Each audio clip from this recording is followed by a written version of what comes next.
guys and ghouls, and welcome to Fright Mic. I'm Liz. I'm Sam. And today we're talking about yet another Netflix exclusive film. Movie film?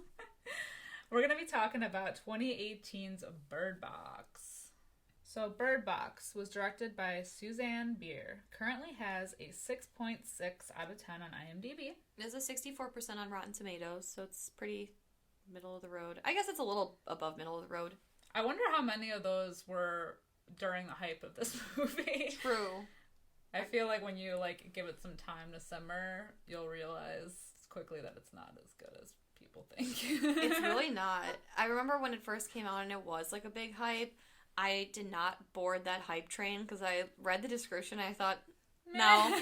Not for me. Yeah, not for me. And so sitting down to watch it for the podcast, I was like, ugh, here we go. Still not for me. Yes, I was like, this is going to be boring. Change my mind. And then at the end of the movie, I said, nope, it's still boring. Yeah, this movie had a lot of hype around it. People were doing those stupid, Bird Box challenges. Do you remember that? Yes, when people I were, running in the middle of the street. It's so dangerous. Driving into traffic with blindfolded. It's really dangerous, guys. So much so that, remember, Netflix had to put, oh no, you didn't see it at the time. I guess Netflix had to put, a disclaimer saying, don't try this challenge. Oh my god. During the movie. That's crazy. Because people are so stupid. I would never. I watched, that scene where they're, driving with the car with, and the windows are all blocked out. I was like, first of all, I would never. Second of all, you could never. Yeah. It's bullshit. And I never for a second thought, I should try that. Yeah. Because I'm not an idiot. People are insane. Yeah.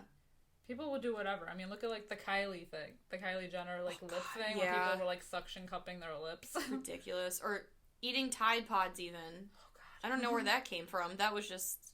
What? A moment. That was a moment. Are you kidding? Well, people did this challenge and got hurt, so hence the disclaimer. Idiots. I can't. Yeah, so like we were saying, this movie got hella hype. I don't know why. I mean, so it was 2018. Maybe not a lot was happening. Maybe.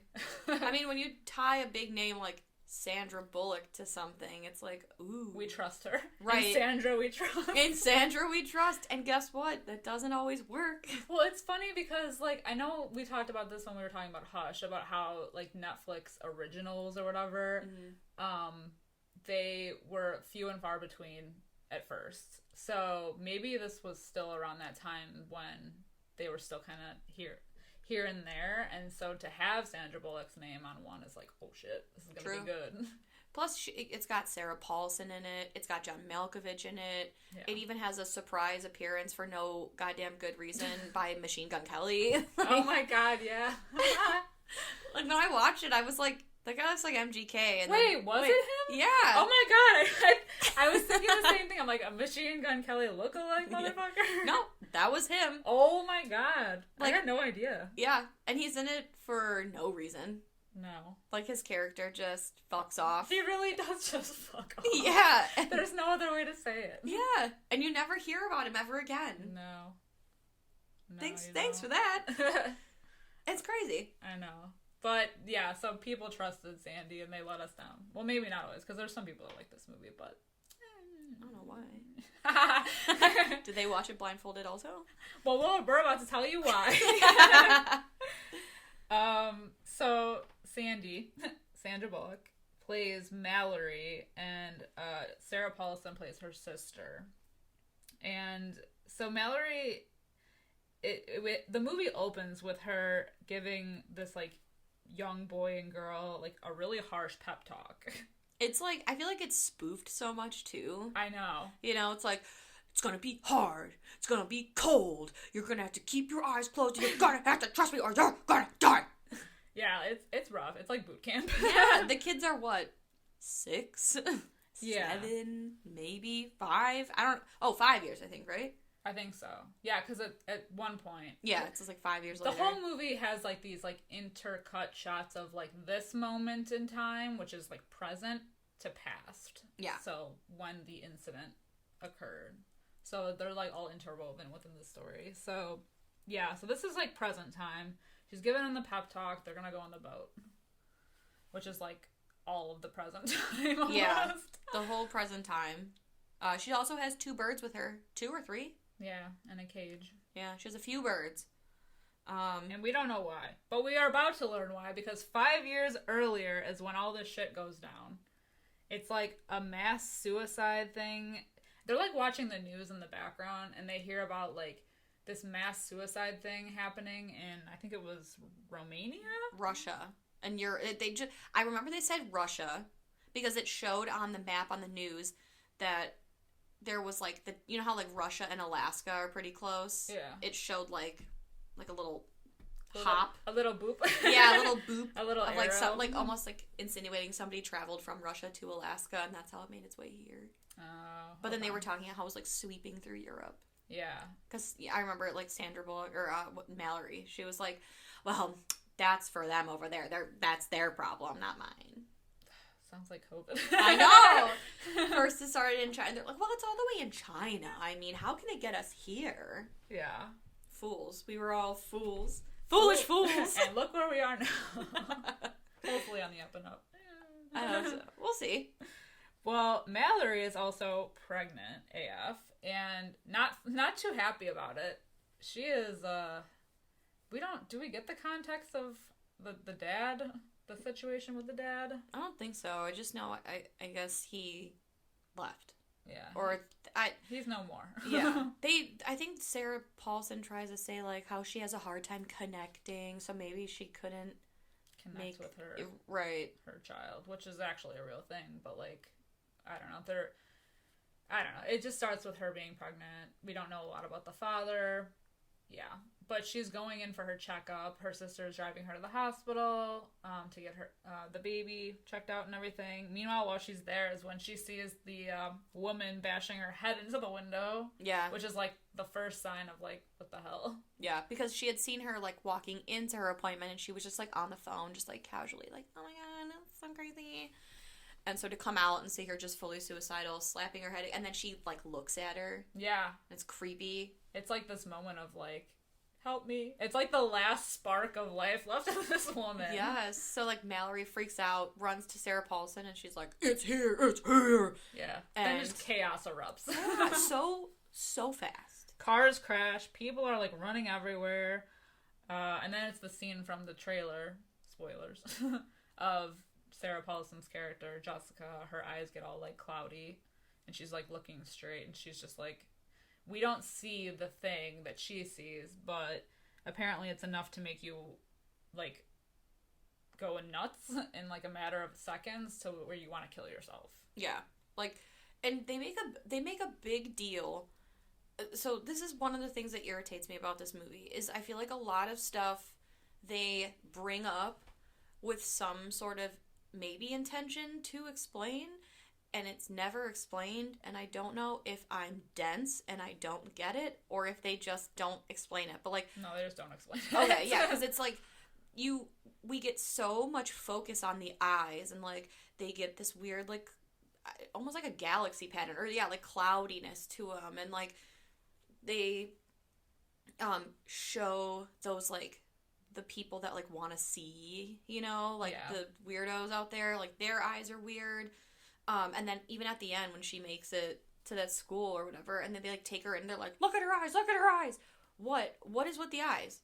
Yeah. I need what? Well, it's funny that you bring up the point of like, because later on in the movie, when she's still on the river with the kids still, like you said, she meets those other people who have their eyes open and are like, you have to open your eyes, it's beautiful. But like, I don't think that was in the beginning of the movie, so I wonder if something like evolved, whatever this like virus thing is, or whatever the hell it is, because we don't know. I don't even know what to call it. Is their thing like an immunity?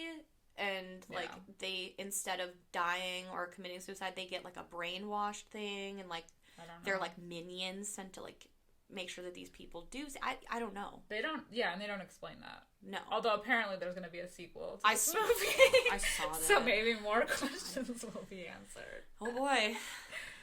Oh my god. Well, Jessica's eyes go cloudy and she flips her car over, and that's when she like gets out of the car, and she has another one of those moments where she like looks back at Mallory like, help me, and then like walks in front of a truck. which is like a pretty oh shit moment. And Mallory, she like doesn't really react at first because everything's like so chaotic, right? Yeah. Or does she react? I don't think she doesn't, because I think she's in shock. Right. It's like such a surreal thing, because it's literally like the movie goes from 0 to 100 in like a second. And she's like stumbling, she keeps tripping, and this woman in a house sees her, and she's like, oh my god, she's pregnant, and it ends up being John Malkovich's wife in the movie, who is like a sass master. And he's like, Sass Master 5000. it's true. And so he's like, don't go out there. So she goes to help Sandra Bullock, who's pregnant, and while she's out there, she's like, mom, and is like talking to this unseen thing, and gets into, so like Sandra Bullock like gets up, or like she helps her up. Yeah, she gets into the house. Yeah, but like this woman just like gets into a burning car and just sits down, and then the car explodes. And I don't know why that, of all things, I was like, ooh, yeah, that's it was grim, icky. Yeah. But so she makes it in to the house along with there's like a the ton other of people guy, there. the guy that she ends up with, right? Yeah, because he wasn't in there originally. Tom. Yeah, well. So the name, so John Malkovich is Greg, and she's helped out by like Tom and Lucy, who are already there. There's like a fuck ton of people in this house. Yeah, we're gonna get the names all mixed up. But like all of these characters, like they obviously like just ran into the house because whatever, they were desperate, and they're all like trying to figure out what the hell is going on with the situation, you know, and they end up helping that other pregnant lady that comes in. What's her name? Olympia. Olympia, yeah. Who's she's an idiot. Yeah. Yeah. Well, they're all like, don't let her in, but they're like, oh, she's pregnant too. Yeah. Which, oh my god, the dumbest. I mean, God bless that woman, because you do end up like liking her a little bit, but like when she first came in, I was like, you're a fucking idiot. I know. For most of the movie, I was like, you're a dumb bitch. Because she's so positive. God damn it. I know. She just sees the best in people. And we don't like that. No. You have to surround yourself with no people, or you get in trouble. Yeah. But they showed all of these people in this house for like a time. And this is my biggest problem, is that for like the longest time, nothing happens. It's so fucking true. There's a lot of dialogue, which like, okay, fine. But like, it doesn't amount to anything. Because most of these people end up dead anyway. So like, if not all. Right. But like, yeah, it just doesn't amount to anything, so it doesn't matter. It's just like banter, like John Malkovich's character being a dick. Yeah. And just like, there's so many characters that really, all of this talk serves no purpose. Like, I get a lot of, like, Quentin Tarantino movies are a lot of dialogue. And you could say it doesn't really amount to anything, but a lot of them, like, do, like, at least the characters are important, you know, like, they do contribute something to the story along the way. Like, it in some way affects the outcome of the movie. These people have no effect on the outcome of the movie whatsoever at all, period. Yeah. They're just, like, extra, like, bodies. What are they called, like, red shirts? Yeah. Yeah. Yeah, they are essentially red shirts. I mean, the most interesting, I guess, was when they were just talking about trying to figure out, like, what it was or whatever, and, like, the scene with the one guy who wants to test it out by looking on his, like, outdoor camera or whatever. Yeah. Yeah. Because he's like, well, he's like, we're surrounded by cameras, so technically we're not looking at it, we're looking at an image of it. Like, it's an indirect, almost like a Medusa in a mirror thing. Like, right. So let's see what happens. And, like, they decide, okay, well, if you wanna be the guinea pig, then you go ahead and go for it, Doug. Or is it Greg? I think it's Greg. I think Doug is John Malkovich. Oh, okay. I think I already mixed them up. But yeah. I know. There's a lot of people. But yeah, like, he does do that, and it doesn't work. He kills himself. He does. They even strap him to a chair, and he still manages to do it. He's flopping around that room. Like a fish out of water. And so what they end up doing is they smash the screen. So it was all for naught anyway. Bye, Greg. Right. Bye, Greg. Oh my god. Well, then it flashes to present Mallory, still on the boat with the kids, and that's when they hear that man who tells them to take the blindfold off, and she's just like, oh my god, she's literally fighting him blind. Which is crazy. But it just makes you wonder. I mean, I'm sure in this sequel that's happening, if it happens, they'll probably explain why there's some people that can just, like, adapt suddenly, but are still essentially brainwashed. And, but yeah. We don't get that answer here. Which is annoying. But yeah, it's like these people out there, and I don't know, like, I don't know if they call them seers or they're crazy people or what, but yeah, they're just essentially walking out and about with their eyes wide open and trying to get everyone to see these things. And he attacks her on the boat, and she tries to shoot him, loses the gun. She just like kicks the shit out of him. She stabs him, I think, right? I think she machetes him. Yeah, that's what it is. Gets him right in the neck, and he's like, "You're gonna see it, it's beautiful." It drowns. Oh my god. Well, back to past people. Everybody in the house is realizing pretty quickly that there's like no food. They're running out of food. So they end up doing that food run out to the store. They like take the car. They take the car, black out all the windows and everything, and like cover up the little camera on it. Oh my god, but when they're driving and they can't see shit, so they're just kind of like going off of their GPS, which is a good idea, to the store, but they're like running over the bodies, and it's just like boom, boom, boom. And who is it? It's Tom, and he's like, "It's just speed bumps, guys. It's just speed bumps." Crunch. Yeah, oh god. The sound of a skull exploding under my tire. Yeah. But also, again, it's a movie. I'm suspending my disbelief, but also, there's no way. He was driving perfectly in the center of the road, and there's no way with all of that chaos that it wasn't like a Zombieland situation where there's just like cars everywhere. Like, he was going at decent speed. Where, like the road was definitely not clear. Right. Like, he was going a good amount of speed where, like, if he did run into something, it would have damaged the car. And, and this whole bullshit about, like, oh, there's sensors all around the car that would have stopped them. I feel like you have to be really close to something, and at that speed, I don't know. I just don't buy it. Because at one point they stop in the car, and that's when you hear like the spooky noises outside, and like you see like the shadows of it, and it's like and then the sensors go off, and we're like, okay. And I just love Charlie. Charlie's like the comic relief a little bit. He was like, "Oh hell no, I'm getting out of here," but it's like, why? It is outside. Why would you want to go out there? Yeah, you can't. You've seen what happens up to this point, right?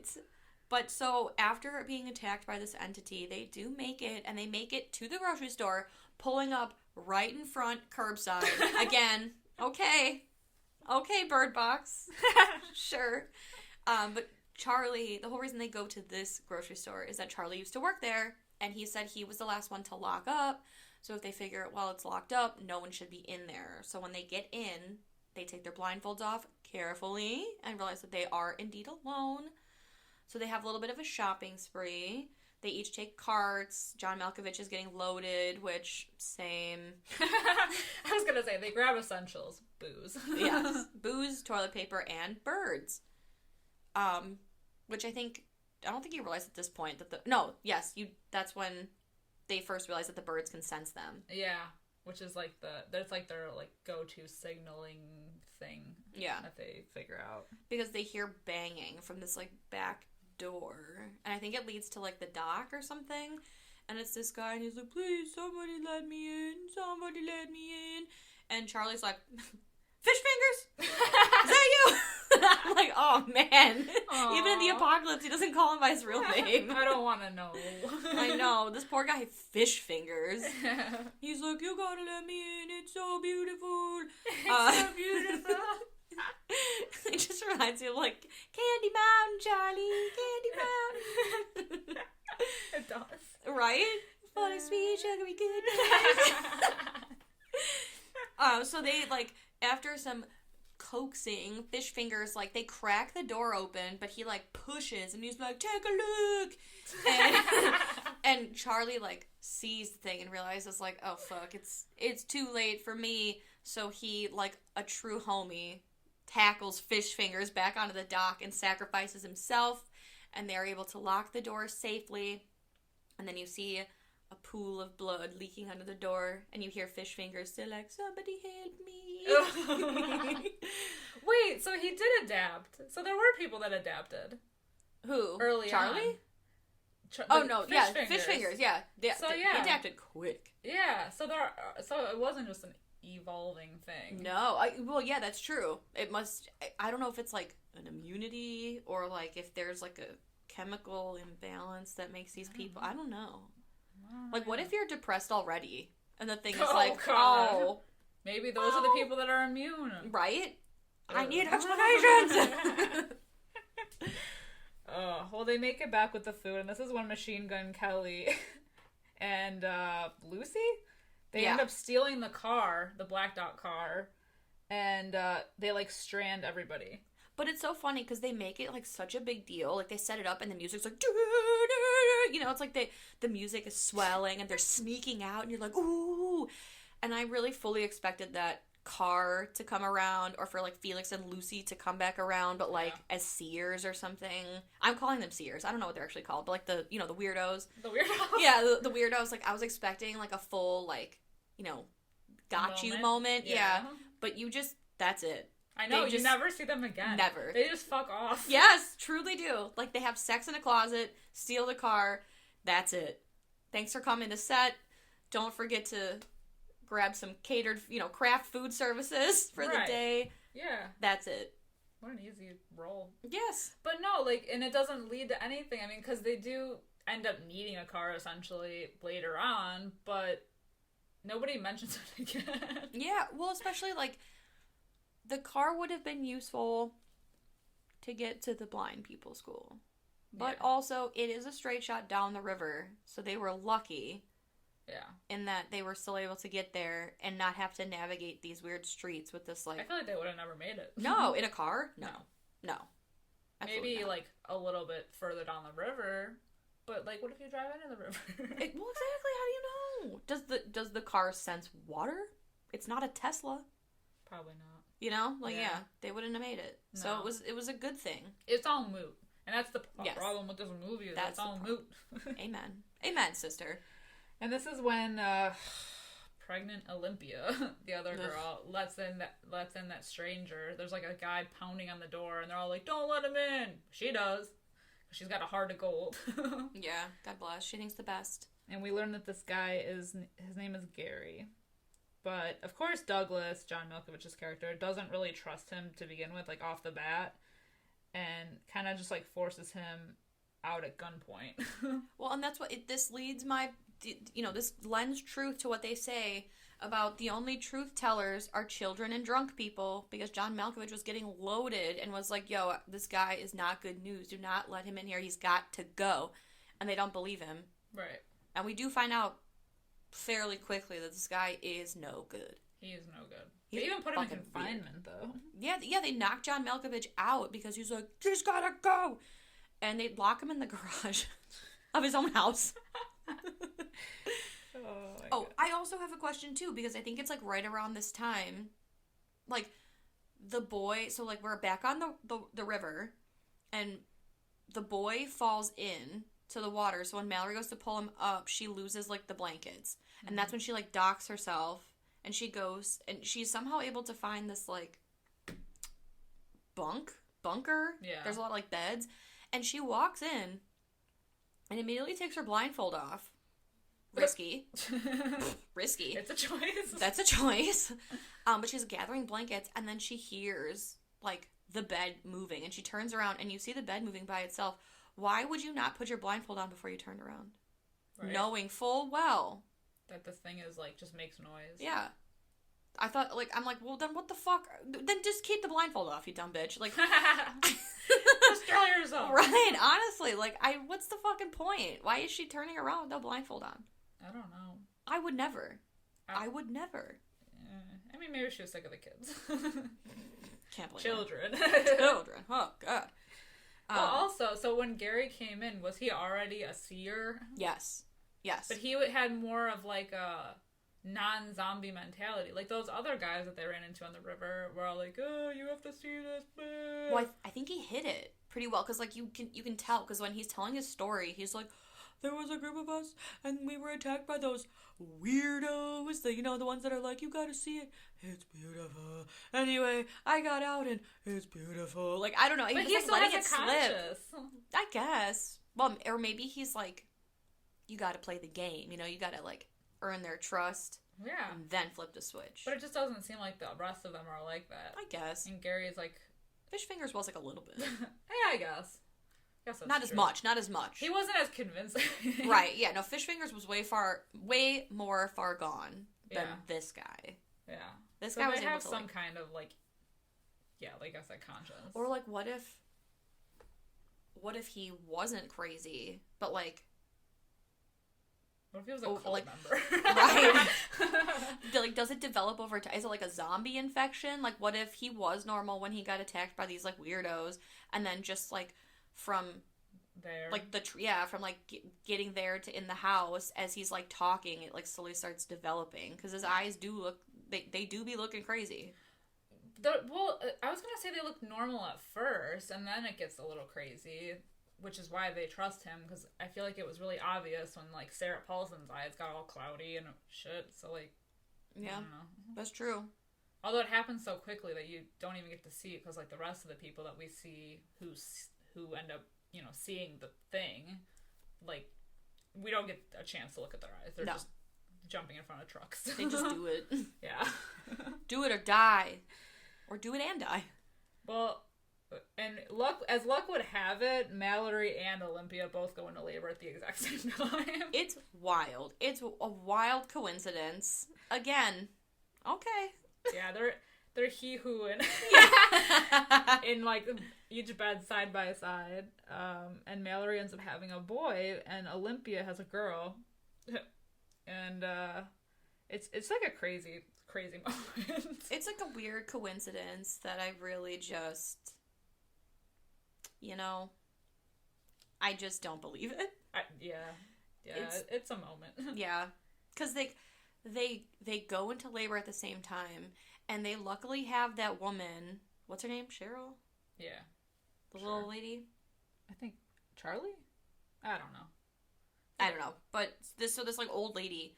I think her name is Cheryl. She is somehow able to act as, like, a doula or a midwife or whatever. She just knows how to deliver babies. Yeah, she just knows what the fuck's up. I guess you gotta do what you gotta do. I guess, but, like, it's just lucky that they happen to go into labor at the same time, because right after this, like, beautiful moment, the crazy guy, he's crazying out downstairs. He pulls out all these fan drawings. Of a cult! This fan art. I'm telling you, it's a cult. It's gotta be. If we learn in the sequel that it's a cult, I'm gonna be like, oh my god! Mark it here today. I'm letting you all know. Yes. This is my like my wisdom. This is my truth. I foresaw this moment. This is my Simpsons predicted it moment. It is. So, like, he's got his fan art of all these, like, weird drawings of what I took away and assumed to be the death things. Yeah. Like, the things that we cannot see. And they're all different, like, shapes and, like, sizes. I don't know. They're weird. Yeah. Humanoid dealies. Yeah. Demons. Whatever. And he's got them all spread out. And John Malkovich is like, what are you doing, you fucking weirdo? And then he, like, takes Mallory's birds and puts them in the freezer. And he's like, oh, poor birds. You can't do that, man. I know. Like, it's fucked. And Tom gets, like, I don't know. How does he end up, like, downstairs? Either way, he ends up downstairs. He gets knocked out because they end up fighting. Because this is when, like, Gary is, like, ripping the paper off the windows and shit. Yes, that's right. Expose them. He's exposing them, and then Tom, like, walks by, and John Malkovich is like, hey, that dude's fucking crazy. He put the birds in the freezer. So Tom takes the birds out of the freezer, notices the windows are all crazy, and then gets knocked out by Gary. Yeah. Right? Yeah, I think so.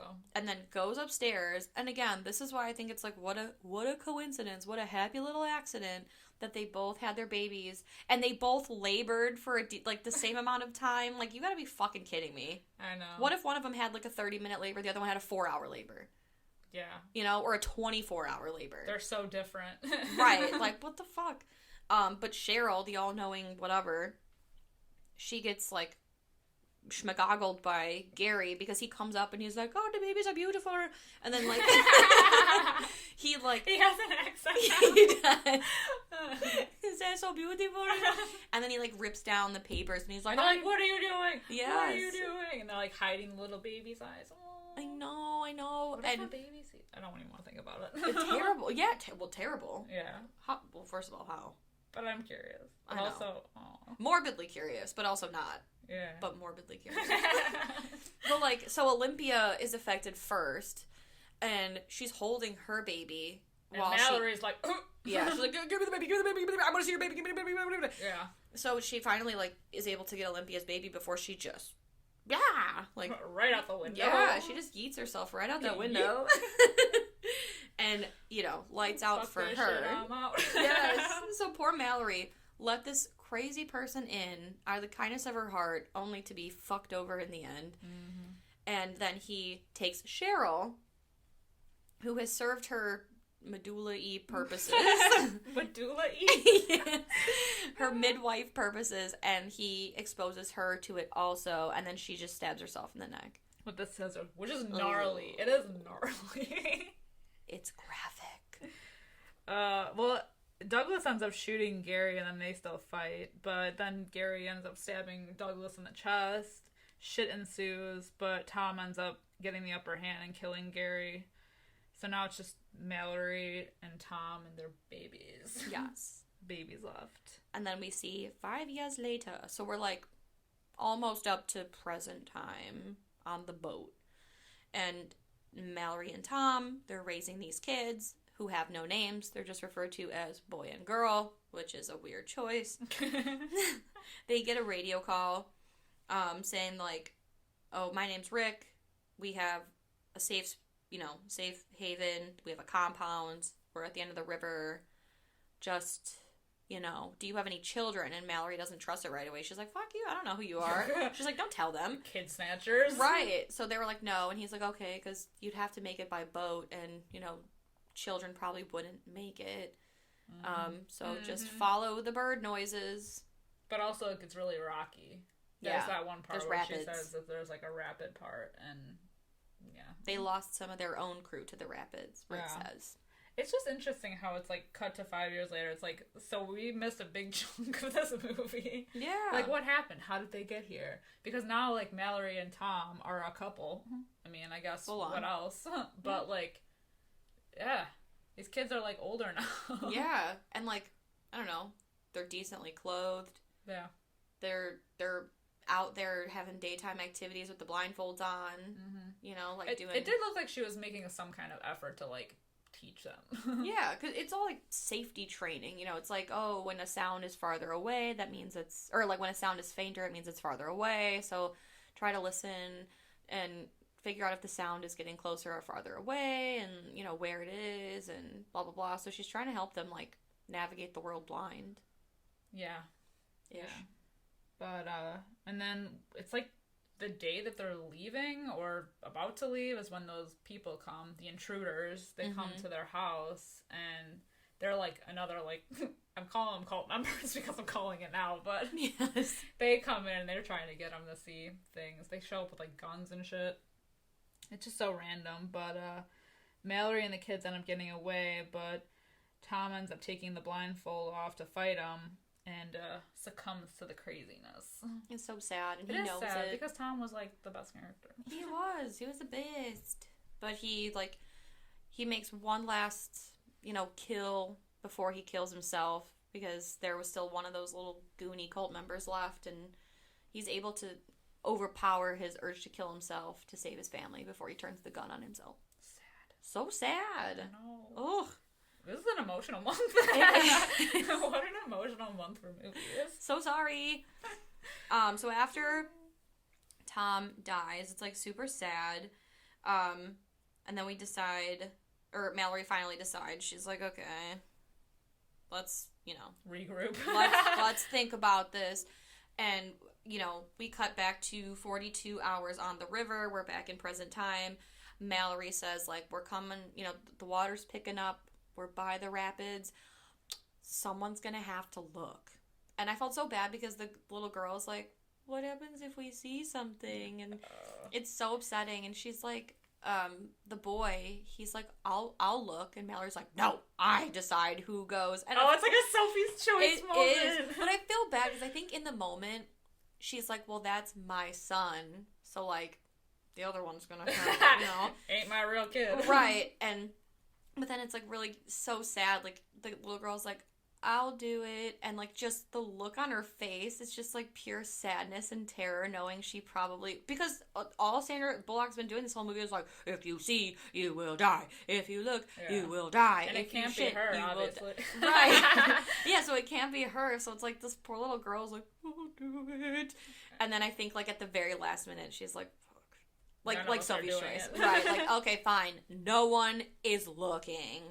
So they do. They go down the rapids. They risk it. The boat ends up overturning. And so they're all in the water now, but they do make it to shore.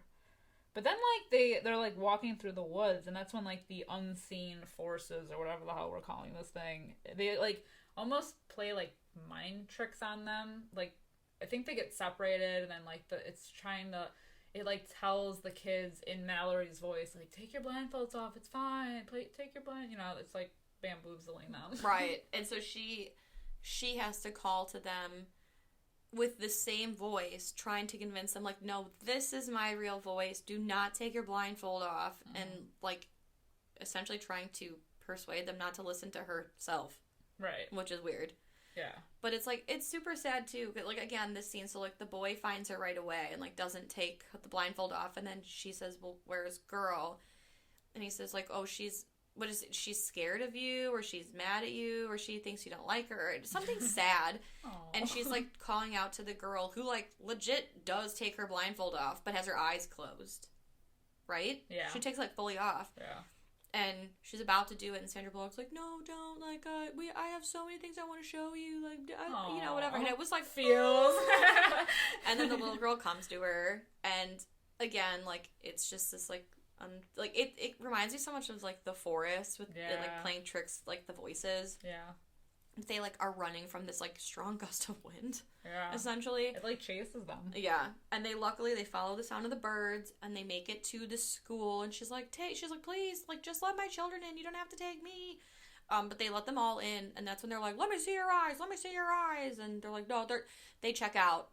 It's cool, let them in, and then you realize in some weird, like, I don't know, like, Kmart version of an M. Night Shyamalan twist, they're at a school for the blind. Xavier's School for the Gifted Youngsters. Yes. No, it's a blind school. Ironic, I guess. I guess. I don't know. But it's kind of nice. It's got, like, a little atrium with birdos. It's really pretty. And they let the birdos go. They do. Yeah, the birds make it. Yeah, after all of that, the freezer, the rapids. Mm-hmm. Yeah, the rapids, everything. So that's just... Yeah, and first of all, can we just talk about the OB-GYN showing up at the end? Oh, yeah. What are the chances? Ma'am, how did you find out about us? How did you find out? And why didn't you tell me? Yeah. That would have been my question. Oh, you're here. I saw you the day that, you know, shit went down. Yeah. How long you been here? Right. Where'd you find them? Yeah. But the kids get a new life. They get names. They finally. do. They're named after their mother and stepfather? I was going to say father, but no. Yeah. So they're named Olympia and Tom. Aww. The end. So that was that. That's a that on that. Oh, this movie. Yeah. I mean, I don't know. It dragged so long. This movie did not need to be this long. I don't even know how long it was, but it did not need to be that long. It was 2 hours? Yeah. I think, right? A solid hour and a half would have sufficed. I think so. They could have taken out a lot of that, like, boring dialogue. Nothing happens. Mm-hmm. Felix, Machine Gun Kelly didn't need to be there. No. We needed less characters, less dialogue, less downtime. Mm-mm. We didn't need that. We didn't need any of that. Yeah. There's a lot of downtime. It's a lot. Well, also the fact that, like, a lot of the characters are pretty generic, too. Yeah. I mean, it was, like, I guess it was, like, somewhat of a creative idea. But doesn't something similar happen in The Happening? I never saw The Happening. Because it got really bad reviews, and I'm like, well, I'm not going to fucking see that then. It's not good. Yeah. But it's, like, the same. So I guess it's not a new idea, but, like, nah. And supposedly it's based on a book. Yeah, I didn't... Yeah. The fuck? Hopefully the book is better. I mean, 9 times out of 10 the book is better because you have more time to explain things. Yeah, we're not just getting the cheap dialogue and generic people, and maybe there's more, like, backstory with this whole event that happens. If there is, let us know, because... I mean, I guess I could read the book, but... I won't. I don't know. If I'm being honest with myself, I won't. I don't want to lie to you people. I'm not going to do that. I'm not going to lie to you. I'm not going to lie to myself. So, what's your rating for Bird Box? My rating... Oh, God. It's a 1.5 out of 5 for me. 1.5 out of 5. I thought it was... I mean, oh my God. I thought it was boring. But also on top of that, like... I just felt like the way that they... So it was kind of like a setup similar to... What's it? Oculus. Where it's like, you're in the past, you're in the present. You're in the past, you're in the present. Yeah. But it works in Oculus because the mirror plays tricks on you. So it's like them seeing the past when you're seeing the past and the future. Like, it makes sense. This, it was just kind of like... I didn't need it. No. I didn't need to be switching back and forth. There was no purpose for it. I would have almost preferred a linear storyline. Like we said, with less dialogue, with less downtime, with less BS. Like, who cares? But, like, rewatchability, for me, it's not really there. I didn't think it was anything profound. There was a lot more questions than I had answers at the end of the movie. And you don't care. And I don't care. The answers. That's true. I don't care. Because so much time has passed. Let's say, because I think they announced that they're doing a sequel to this movie last year. Okay, it came out in 2018. Like, no one cares anymore. True. Nobody gives a shit. Yeah, and I did rewatch this movie for the podcast, and it was not... I mean, it was somewhat interesting the first time, just because I'm like, oh, okay, what's going on? Like, I thought they would spend more time, like, kind of outside navigating the world blind, like, as a group, like, almost like The Walking Dead or something. That's what the trailer made it seem like. But, like... Yeah, I don't know. It just kind of fell flat this time around. So, for that reason, I'm going to give it a 1.5 out of 5 as well. Hey, right on par. Well, guys, at the end of the day, you win some, you lose some. Today we lost. We lost. But I think we all lost. But we got to spend quality time together here on the podcast. And I feel like that in itself is a win. I'm going to go positive here. Glass half full. I feel like I'm getting a Jerry Springer outro. Take care of yourselves and each other. Oh my God. Please let us know what you guys think of Bird Box. Are you going to see the sequel? Do you not care? Have you read the book? Does anyone care? If you read the book, I want to know. I want answers. I want the spoiler-free, the Cliff Note version of, like, if there's more to this story than the movie. You hopefully. Can DM me the spoiler full version. You can DM us on Instagram, Twitter, and Facebook at Fright Mic Podcast. We also have a Patreon for those of us that cannot get enough of what we got here going on at Fright Mic. You can find us at patreon.com/Fright Mic Podcast. And as always, if you don't mind leaving us a 5-star review and a nice little friendly comment, because we do appreciate it. We do. You know, it helps us get our name out there to other horror friends and fans. Enemies. Yeah. But until next time, I'm Liz. I'm Sam. Rest in peace.